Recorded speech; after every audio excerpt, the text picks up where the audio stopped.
भाई हमारे पड़ोसी मुल्क पाकिस्तान की पब्लिक पूरी तरीके से पागल हो चुकी है। उनका कहना है कि पाकिस्तान की फौज दुनिया की सबसे बेहतरीन फौज है, जिन्होंने सभी जंगें जीती है। आज की इनकी बातें सुनोगे तो आप अपना सर ही पकड़ लोगे और हंसते हंसते लोटपोट होने वाले हैं। वीडियो आगे तक जरूर देखेगा, पूरा मजा आएगा। और अगर चैनल पहली बार तो चैनल को सब्सक्राइब करना ना भूले। तो चलिए शुरू करते हैं आज की ये वीडियो। तो चलिए शुरू करते हैं। पाक फौज इतनी बहादुर फौज है कि इसके मुकाबले में कोई दूसरी फौज हो नहीं सकती। ये क्या हो गया? ये क्या सुन रहा हूँ मैं? पाकिस्तान एक एटमी ताकत है। तो कहना चाहिए मैं फौज के अंदर रहता हूँ, मेरा घर यहाँ है, मेरी फौज मेरे से पीछे है और जो इंडिया की आर्मी है वो मेरे घर के सामने है। हमारी पाक फौज जिंदाबाद। पाक फौज है तो हम हैं, अगर पाक फौज नहीं है तो हम कुछ भी नहीं है। मैं आपको कह रहा हूँ कि मैं कश्मीरी हूँ। हम लोगों ने बहुत सी तकलीफें उठाई। क्या हुई? सारे मुल्क हमारी तरफ देख रहे हैं, ये कब पाकिस्तान खत्म हो। इंशाल्लाह पाकिस्तान खत्म नहीं होने वाला है, पाकिस्तान तक क़यामत रहेगा। कैसे कैसे भ्रम में जीते हैं लोग। बनाया तुमको। हम इंडिया की तारीफ कर रहे हैं, हम अपने आप को नहीं साफ कर रहे यार। तो हमने कब क्या कि अपने ये हम क्यों इंडिया की तारीफ करें? नहीं, वो करता है करे, वो बढ़ता है बढ़े, हमें इससे क्या? वो हमारा दुश्मन है, खुला दुश्मन है, आज भी दुश्मन है, अभी कल आप भी दुश्मन आपको है। ये भाई वो देखे, हमें इंडिया ने रावी बंद कर दिया, फलाना बंद कर दिया। वो छोड़ते पानी तब हम कहते हैं इंडिया ने पानी छोड़ दिया। वो दोस्त तो नहीं है, डैम क्यों नहीं बनाते? भाई बात तो ये है ना कि वो देखो 1900 आपको बताऊं, इंडस वाटर ट्रीटी साइन हुई थी इंडिया और पाकिस्तान के दरमियान। तीन दरिया हमारे, 3 उनके, और उन्होंने कितने डैम्स बना लिए। खाने को चने नहीं, पिछवाड़ा मांगे जायफल, तनख्वाह 550, कंधे पे टांगे राइफल। अगर जब भी विक्रांत हमारे करीब लाया गया कि जहां वो थ्रेट पोज कर सके, पीएफ उसको नॉकआउट करेगी हिट करके, वेल बिफोर हमें वो हिट कर सके। हमें तो ये समझ नहीं आती थी कि विक्रांत का करें क्या, और यही वजह थी कि आपने देखा था कि वो पुल बैक करके सिर्फ लाए थे कुछ मील बाहर। जब ये पता लगा उनको कि पाकिस्तान नेवी भी फुल्ली अलर्ट है और पाक फिजाइया ने भी अपने एसेट समंदर की तरफ इस तरह डिप्लॉय किए हुए थे उन वेपन्स के साथ जिन्होंने इसको नॉकआउट करना था, ये भी मैं आपसे शेयर कर सकता। अरे बेटे, तुझे थकान नहीं लग रही क्या? और देखें, इंडिया इटसेल्फ बहुत बड़ी इकोनॉमी है। वो इसके साथ साथ ना मुझे ऐसा लगता है कि वो दिलेर भी हैं, वो अपने डिसीजंस खुद लेना जानते हैं, वो किसी पे डिपेंडेंट नहीं है। जैसे हम हैं तो हमें शायद बहुत सी चीज़ उनको देखना पड़ता है, हमें अमेरिका की तरफ देखना पड़ता है, चाइना की तरफ देखना पड़ता है। तो इंडिया के केस में ऐसा नहीं है, अगर वो कुछ भी करना चाह रहे हैं तो वो कर सकते हैं। वो फुल्ली किसी के ऊपर डिपेंडेंट नहीं है कि हमारी एक्सपोर्ट्स जो हैं वो रुक जाएंगी या हमें लोन नहीं मिलेगा या हमारे साथ ऐसे होगा। तो इसके बरक्स अगर आप हमें देखें तो हम कुछ भी नहीं कर सकते। हम बंधे हुए खड़े हैं कि ना हम किसी अमेरिकन पॉलिसी के अगेंस्ट नहीं जा सकते, किसी चाइनीज पॉलिसी के अगेंस्ट नहीं जा सकते। बस हवा निकल गई। राजस्थान, गुजरात और हरियाणा हमारा पार्ट है, historically should be given to us. हम वो वापस ले सकते हैं। कल यहाँ पे कोई मराठा बोलने वाला नहीं है, वहाँ पे हमारे बोलने वाले बैठे। कल हम क्लेम कर सकते हैं कि ये राजस्थान, गुजरात और हरियाणा वादी सिंध के पार्ट है। हम क्लेम कर सकते हैं तारीखी बुनियादों पे। आप नहीं कर सकते सिंध के बारे में। दुनिया का पहला किताब ऋग्वेदा, वो इसी सिंधु के किनारों पे लिखा गया। ऋग्वेदा में लफ्ज इस्तेमाल हुआ है सिंधु, सपत सिंधु, जो पहला किताब है जिसके बुनियाद में हिंदू मजहब कायम हुआ। सपत सिंधु यानी 7 दरियाओं का देश। खाने को चने नहीं, पिछवाड़ा मांगे जायफल, तनख्वाह 550, कंधे पे टांगे rifle. Because right now, Sidra, when we talk about कि जिस तरह से हम लोग सिचुएशंस को हैंडल कर रहे हैं ना, इंडिया जो है, आप लोग उससे पंगा ले रहे हो और वो आपको पिछले 52 साल से जो है ना पाल रहा है। ठीक है, आप देखिए टेक्सटाइल में you are number 1, and if you are number 1, when you are number 1, तो हम लोग क्यों जो है वो इस सिचुएशन को इतना वर्स बना रहे हैं कि आप वापस मतलब मुंह दिखाने के भी काबिल ही ना रहो। यार आपको पता होना चाहिए कि देखिए, जब ये पाकिस्तान से आप अलग हुए थे, the only country, the only state जो कि आपको हेल्प आउट कर रही थी, दैट वाज इंडिया।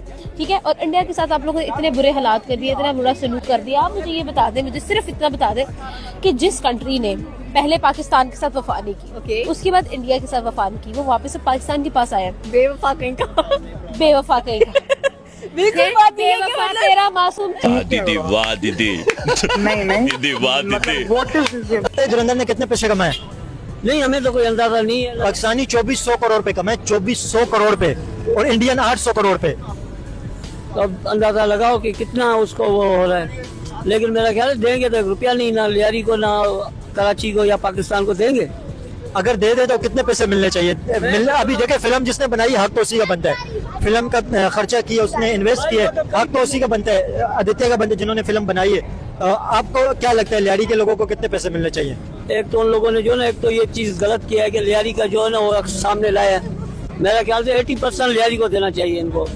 80%? हाँ, क्यों? वो तो फिल्में बना दे रहते हैं भाई, उनका तो यही काम है। एक फिल्म में से नहीं कमा लिया तो क्या हो गया, लेकिन ये है कि कम से कम लियारी तो सुधर जाए।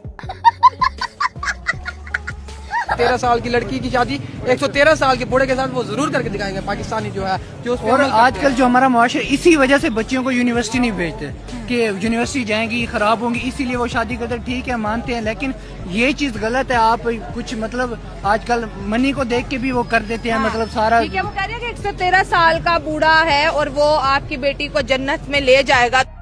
समझ रहे हो? समझ रहे हो ना? कि ना उनसे तो यही ज़ाहिर हो रहा है कि लियारी गैंग वार के ऊपर बनाई गई है, और जो इसमें हीरो बनाने की कोशिश की गई ना कि इंडियन जासूस को, तो सुनने में अभी तक ये आ रहा है। तो वो इंडिया के अंदर जब फिल्म बनी है तो इंडियन जासूस को हीरो बनाएंगे। अभी पाकिस्तान में फिल्म बनी, सुने पाकिस्तान में फिल्म बनेगी तो यहाँ पे किसको हीरो बनाएंगे? लेकिन वो उस कोशिश में नाकाम रहे थोड़े से, वो हीरो बन नहीं सका। बाकी ये कि ज्यादा हीरो जो मशहूर हो गया वो जो यहाँ का वो रहमान डकैत हो गया है, वो मशहूर हो गया। ये एक चीज है कि फिल्म के अंदर सबसे ज्यादा जो हाईलाइट किरदार अगर आप देखें तो वो रहमान डकैत के, अक्षय खन्ना बहुत ज्यादा फेमस हो गए। क्या? अरे बेटे तुझे थकान नहीं लग रही क्या?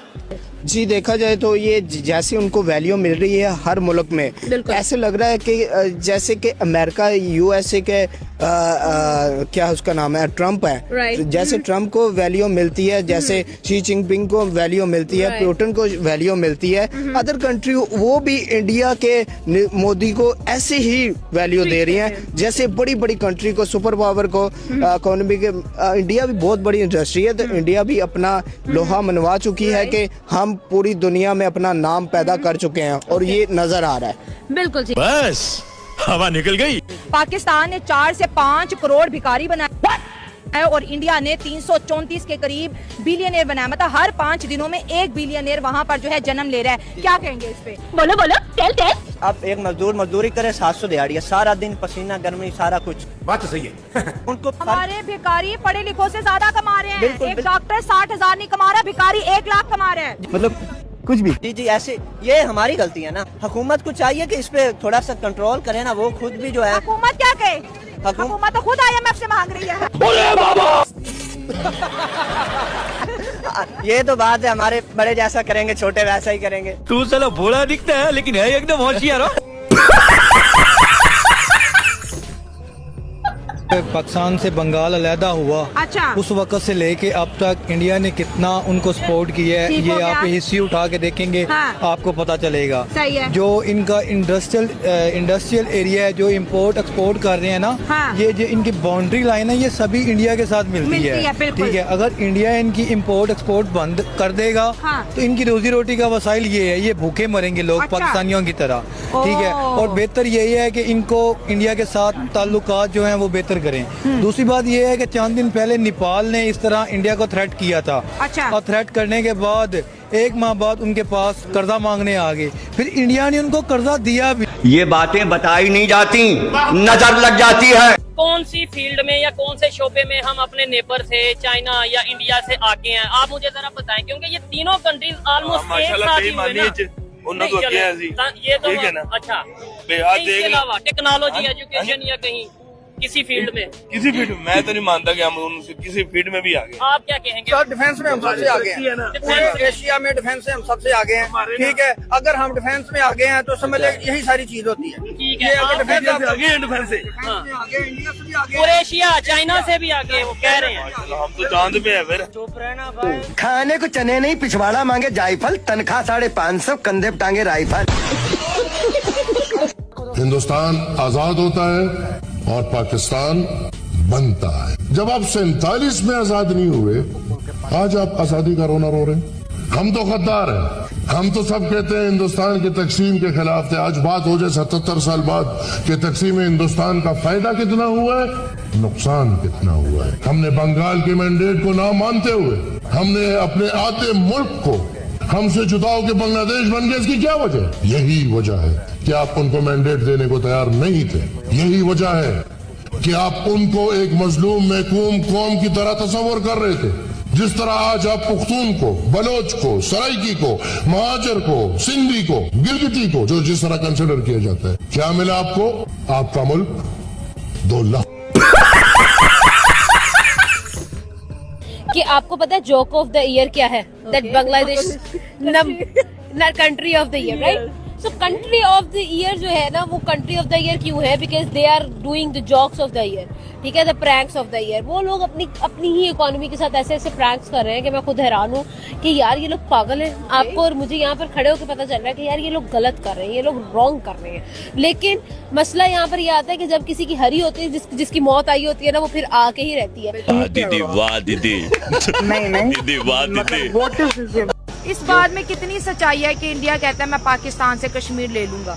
जो इस टाइम मौजूदा पाकिस्तान के हालात हैं, जो इंडिया कह रहा है कि मैं लेना है कश्मीर और पाकिस्तान कह रहा है कि ये हमारा है कश्मीर है, तो मेरा कहना ये है कि जो इस टाइम पाकिस्तान के हालात हैं, मुल्की हालात हैं, वो इंडिया के मन चले जाएं तो वो सबसे बेहतर है। पाकिस्तानी इंडिया में चले जाए, पाकिस्तानी इंडिया में चले जाए तो सबसे बेहतर है। जो पाकिस्तानी इस तरह हो पड़े है ना, तो वो इंडिया में चले जाए तो सबसे बेहतर है। समझ रहे हो? समझ रहे हो आप? समझ रहे हो ना? आपकी आर्मी दुनिया में पहले नंबर पे मानी जाती है? नहीं नहीं, वो हम मानते हैं वैसे अपने दिल में, लेकिन ओवरऑल तो वो पहले नंबर पे नहीं आती। पहले पे आती है। ऊपर जा रही है। अच्छा, आपके ख्याल से पाकिस्तान की आर्मी नंबर 1 पता है कि जब जनरल जिया साहब ने सऊदीया में भेजी थी फौज, हाँ जी, जब तुर्की ने उधर कब्जा किया था, अच्छा, तो किसने वो कब्जा छुड़वाया था? वो पाकिस्तानी फौज ने छुड़वाया था। ठीक है, मुशर्रफ साहब जब वहाँ पे गए थे तब की बात है। हाँ जी, ये जब जज्बे से लड़ते हैं ना, अच्छा, इन जैसा जज्बा। तो ये जज्बे से हम भूख से क्यों नहीं लड़ लेते? मतलब जज्बे के साथ भूख से लड़े, जज्बे के साथ महंगाई से लड़ते हैं ना, हुक्मरान ही ना लड़ते। कौन है ये लोग? कहाँ से आते हैं? मैं इंडियन लोगों से चैलेंज करता हूँ चीज को लेके। आप 10 साल पीछे चले जाइए, आपके एक सिख वजीर आजम थे, मैं उनका नाम भूल चुका हूँ, तो उन्होंने भी 10 साल ही गवर्नमेंट की थी। आप उनके दौर को निकाल के देखिए कि आपका मुल्क डेवलप था, क्या आपके मुल्क में सड़कें भी बेहतरीन थी, क्या आपके मुल्क में मेट्रो चलती थी, क्या आपका मुल्क जो है पूरी दुनिया में G20 की मीटिंग करवाता था, क्या आपके मुल्क को अमेरिका इज्जत देता था, या अमेरिका आपके मुल्क के फैसले करता था? तो आप प्लीज जरा उस वक्त के अंदर जाइए। आई थिंक सो कि लोग इन चीजों को नहीं देख रहे हैं, वो सिर्फ यही देख रहे हैं कि वो कह रहे हैं कि नरेंद्र मोदी ने मुल्क को कैसे लूटा है। यूट्यूबर्स बस ये चीज दिखाने पर तुले हुए हैं, वो ये नहीं देख रहे उन्होंने गैस सिलेंडर्स दिए हैं, वो ये नहीं देख रहे उन्होंने सोलर पैनल्स लगवाए, उनकी कोई तरक्की की बात नहीं कर रहे, वो बात कर रहे हैं जो कि शायद है भी नहीं है। बैड लक होगी इंडियन ऑडियंस के लिए, मैं बात करूं इंडियन की आवाम के लिए, कि आपको आइडिया नहीं है कि आप किस शख्स को खोने वाले हो। अगर आप उन्हें वोट नहीं दोगे तो आप किस शख्स से महरूम होने वाले हो। और 400 सीटों की बात रह गई। अगर इंडिया में जनमन इलेक्शन हो गया, जिस बंदे ने राम मंदिर बनवाया होगा, क्या उस इलेक्शन में वोट नहीं मिलेगा? क्या हो गया आपको? वो 400 पार जाएंगे, ये मैं आपको हकीकत बता रहा हूँ। क्या बात है सर, क्या बात है सर, क्या बात, ये बात है। इंडिया की बात कर लेते हैं, बिकॉज जिस तरह से आप डर क्यों गए, पहले मुझे ये बताएं। शुभमन है, सूर्या है, अभिषेक है, तिलक है, हार्दिक पांड्या, शिवन दुबे, जस्टिन शर्मा, अच्छा जी, रिंकू सिंह भी हैं जी इसमें। डरना चाहिए उनकी टीम से, डर की बात हो रही है तो डरना चाहिए। 230 रन करेंगे इंडिया वाले बैटिंग फर्स्ट। वाह क्या मारा है, और मारिए, आइए सुबह से शाम तक मारिए, और वो भी इतना ढीठा और रुका नहीं, मारता ही गया। एंड में भी आप देखो कितनी गंदी शॉट मार दी कि फिर छक्का मारूंगा। सर 5 छक्के मार गया वो, और मैच के पहली बॉल पे छक्का मारा। और अभिषेक शर्मा ने बताया कि पाकिस्तानी मुझे गाली देने लग गए, मेरे को चंडी चढ़ गई, मैं पागल हो गया। वो वैसे ही खर सर पे खून सवार रहता उसके, वो तो वैसे नहीं रुकता। उसने उसके बाद सोच लिया कि पुत्र तुम्हारी अगर हिम्मत है और तुमने मुझे गाली दी है ना, अब तुम्हें मारूंगा और हर बॉल के बाद गाली दूंगा। और वही करा, हर बॉल पे छक्का, हर बॉल पे चौका, किसी को नहीं बख्शा। और चौके छक्के कम मारे, उस बंदे ने गालियां ज्यादा दी। वो पकड़ के शाहीन को क्या कह रहा है, चल डीके बस निकल यहां से। उसको क्या कह रहा है, हारिस को, ग्रोसरी वाले तू के पकड़ेगा मेरे सामने, बोले आजा कर ले बॉल डाल। अब रार यूं कर रहा था, कह रहा जा बेटा डीके बॉस जाके बॉल लेके आ। और मैं तो आपको बड़ी सरल लैंग्वेज में बता रहा हूं, जो उसने पंजाबी में गालियां दी ना, ठेठ पंजाबी है वो, उनकी रूह कांप गई पाकिस्तानियों की कि भाई छक्का मारना मार ले, गाली ना दे। हमने भी ऐसी गालियां नहीं सुनी अपनी लाइफ। बस हवा निकल गई। उसने क्यों वनडे क्रिकेट रखी अपने पास, क्यों उसने वनडे क्रिकेट से क्यों नहीं रिटायरमेंट दी? चलें बताएं मुझे। दिखाना चाह रहा होगा वो, बताना क्या दिखाना चाह रहा है? पब्लिक को, गौतम गंभीर को, अवाम को। वनडे क्रिकेट में ही तो क्या वो ये तो नहीं चाह रहा कि उससे कहा जाए, उससे कोई हाई अथॉरिटी बात करे कि भाई आ जाओ वापस? नहीं, ऐसा तो नहीं है, हमारे यहाँ तो हुआ है। वनडे क्रिकेट, अब आप भी बोलेंगे यार क्या बात बोल दी आपने ये। नहीं, मैं नहीं बोलूँ। वनडे क्रिकेट उसने इस वजह से रखी, वो टेस्ट और T20 का मिक्सचर है। अच्छी बात। उसने टेस्ट और T20 छोड़ के वनडे का, इन दोनों का मिक्सचर रख लिया उसने। वनडे, इसमें मैं टेस्ट मैच भी खेलूंगा और इसमें T20 भी खेलूंगा। एक वनडे में 2 मजे ले रहा है वो, ठीक है। दूसरा जो मुझे समझ आती है, जो मेरी सोच है, उसने वनडे इस वजह से नहीं छोड़ी क्योंकि सबसे ज्यादा विनिंग परसेंटेज उसकी वनडे में है। टेस्ट मैच में 10,000 रन से उसके चंद मतलब 100 रन से भी कम थे उसके। अब इससे आप अंदाजा, कैसे छोड़ दी? अब इससे आप अंदाजा लगा सकते हैं कि जिस बंदे के कुछ रन हो 10,000 होने के लिए और उसने रिटायरमेंट दे दी, उसकी रीज़न जो हम कहते हैं वही है, ठीक है। बदतमीजी होगी, एटीट्यूड, मतलब यानी बात ना करना उससे, जो तरीका जो उसको भाई रिस्पेक्ट चाहिए वो नहीं मिल रही होगी। तो वनडे मुझे ऐसा लगता है इस वजह से, और मुझे ऐसा लगता है कि शायद उसकी सोच ये हो, और अगर मैं गलत नहीं हूँ तो उसकी 100% सोच ये है। आप क्या समझ रहे हैं कि वो 100 सेंचुरियों का रिकॉर्ड नहीं तोड़ेगा वो, या नहीं सोच होगी? मुश्किल लगता है। सुन लिया मेरी बात, 100 सेंचुरी से वो उसकी 16 सेंचुरी है, तकरीबन 16-17 सेंचुरी। सुन ले, मैं ना उसको जानता हूँ ना उसके साथ उठा बैठा हूँ। मैं ये ज़रूर कह सकता हूँ कि उसने वनडे भी इसी वजह से चुनी है कि टेस्ट और T20 को छोड़ो, एक उस पर फोकस करो जिस पे मैं बहुत टॉप हूँ, वहीं पे खेलूँ, वहीं पे जाके सेंचुरियों का रिकॉर्ड तोड़ूँ। ये कोई नहीं बोलेगा आपने टेस्ट में सचिन से कम किए या T20 में उससे कम किए या जो किए। आपने 100 सेंचुरियों का रिकॉर्ड तोड़ना है। क्या बात है सर, क्या बात है सर, क्या बात, ये बात है। हाँ तो भाइयों, आज की वीडियो आपको कैसी लगी कृपया कमेंट करके जरूर बताइएगा। और आज की वीडियो में सबसे इंपॉर्टेंट पार्ट कौन सा था, सबसे फनी पार्ट कौन सा था, उसके बारे में जरूर बताइएगा। आज की वीडियो देखने के लिए धन्यवाद। कल फिर मिलते हैं एक नई वीडियो के साथ। जय हिंद, जय भारत।